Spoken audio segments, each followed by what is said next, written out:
لو انت من المتابعين اللي بيستنى التريكات اللي احنا بنعملها يبقى الفيديو ده بتاعك، ما تروحش بعيد وخليك معايا.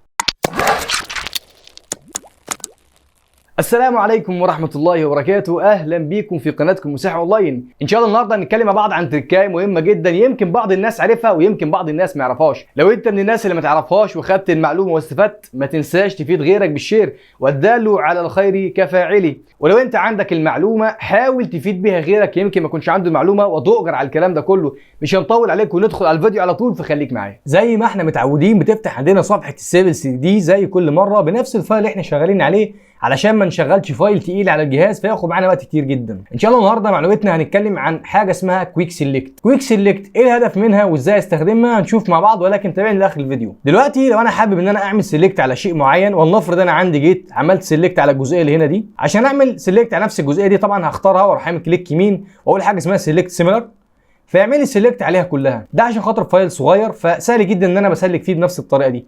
طب ولنفرض ان انا عندي فايل كبير زي كده فيه شغل كتير جدا، ولو حبيت اعمل بنفس الطريقه مش هيسلك معايا.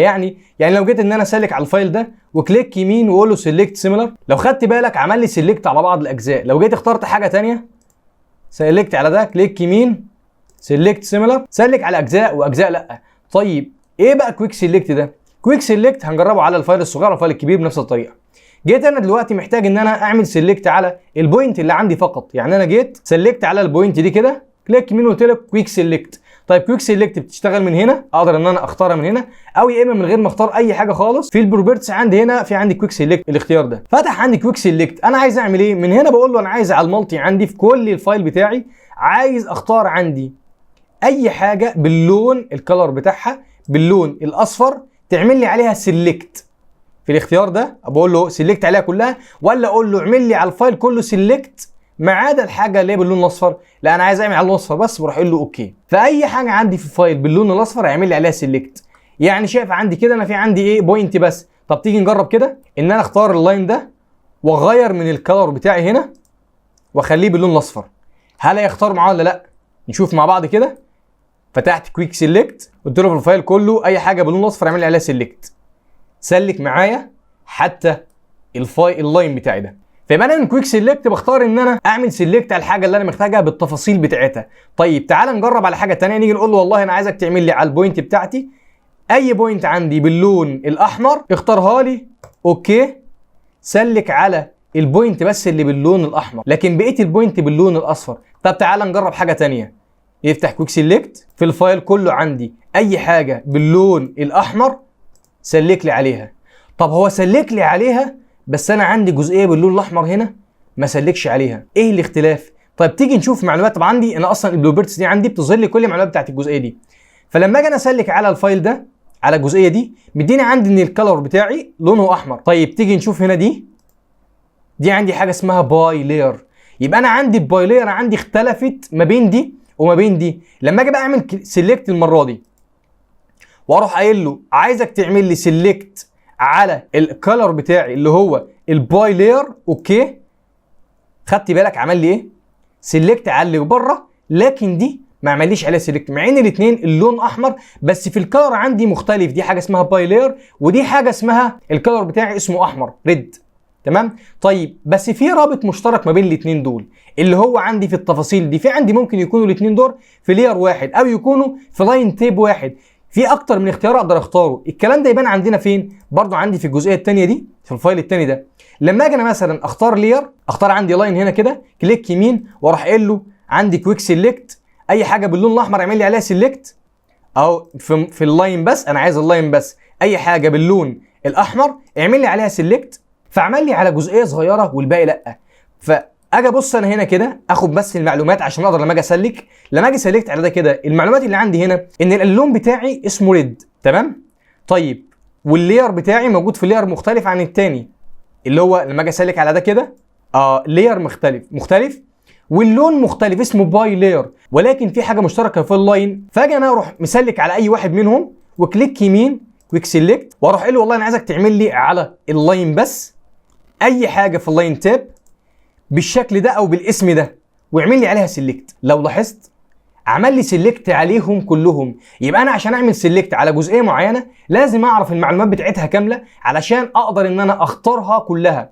يبقى انا كده عندي اي حاجه عشان اعمل عليها سيلكت لازم اقف عليها. في عندي ممكن اختارها بالكلر، وممكن حاجه عندي باللاير، فكل جزئيه عندي بيبقى ليها معلومات مختلفه. فاهم حاجه عشان اسلك على جزئيه معينه لازم ابقى عارف المعلومات اللي متواجده عندي في كل واحده، علشان خاطر لما اجي اعمل سيلكت اعمل عليهم سيلكت كلهم. وطبعا ده بيرجع لعدم تنظيم الفايل. لكن لو خدت بالك عندي ان انا عندي في الفايل هنا دلوقتي انا عامل كل جزئيه عندي في لاير معين، يعني حتى عدد الليرات اللي عندي لما اجي افتح الفايل ده عدد ليرات قليل جدا. فانا عامل كل حاجه بلاير معين، بكود معين، بلون معين، علشان لما اجي اعمل كويك سيلكت عندي ما احتاجش كويك سيلكت، احتاج عندي اللي هو سيلكت سيميلر تبقى اسهل عندي. لكن لما نيجي نبص في الفايل ده كده تيجي تختار عندي الليرات، بص اللاير لما فتح عندي اكتر من لاير. فعشان انا اجي اختار حاجه زي كده لازم عندي في كل جزئيه عندي المعلومه الكامله بتاعتها، علشان خاطر اقدر ان انا اطلع او اعمل سيلكت عليها بمنتهى السهوله.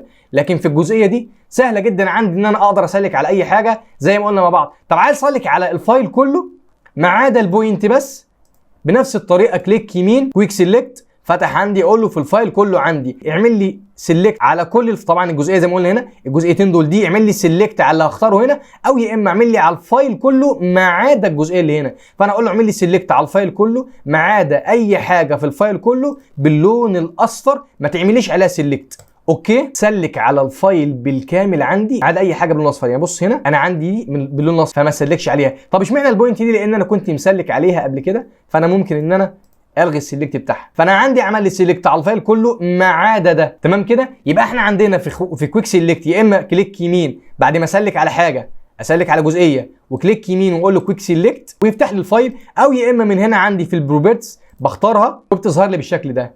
وزي ما قلنا انا عشان اختار اي حاجه لازم تبقى عندي معلوماتي كامله عنها. هسلك على الجزئيه اللي انا عايزها كليك يمين سيلكت سيميلر فيحدد لي جزئيه وجزئيه لا، اقول طب انا عايز احددها كلها فاضطر ان انا اشتغل على كويك سيلكت، فكليك يمين كويك سيلكت.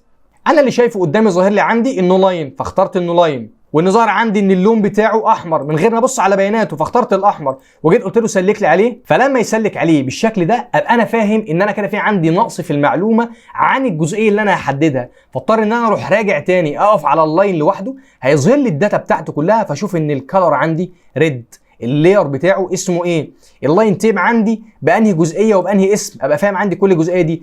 اجي اسلك على اي حاجه تانية من الجزئيه اللي هو ما رضيش يختارها عندي، فبص عندي الاقي عندي ان الكلر عندي اسمه باي لاير، اللاير بتاعه مختلف عن اللاير، لكن الرابط المشترك عندي في اللاين تيب عندي هنا. فاروح انا محدد بقى، انا خلاص انا كده عرفت ان هو ايه انهي جزئيه في اللاين تيب، اروح انا محدد انا عايز اي لاين عندي، اروح كليك يمين كويك سيلكت، كان عندي معلومه كامله فاروح قايل له عندي في اللاين بس اي لاين تاب عندي بالاختيار ده حددهولي، فكده يعمل لك سيلكت على كل الداتا اللي انت محتاجها. يبقى انا كده عندي اهم حاجه عندي في اي سيلكت انا هعمله اقف عليه واشوف البروبرتس عندي ظاهره في ايه، اذا كانت لون، اذا كان لاير، اذا كان اي حاجه هتظهر لي. المهم ان انا لما اجي اعمل سيلكت على اي حاجه بكويك سيلكت لازم عندي المعلومه كامله عشان لما يسلك عليها يختارها لي كلها ما يوقعش مني اي حاجه.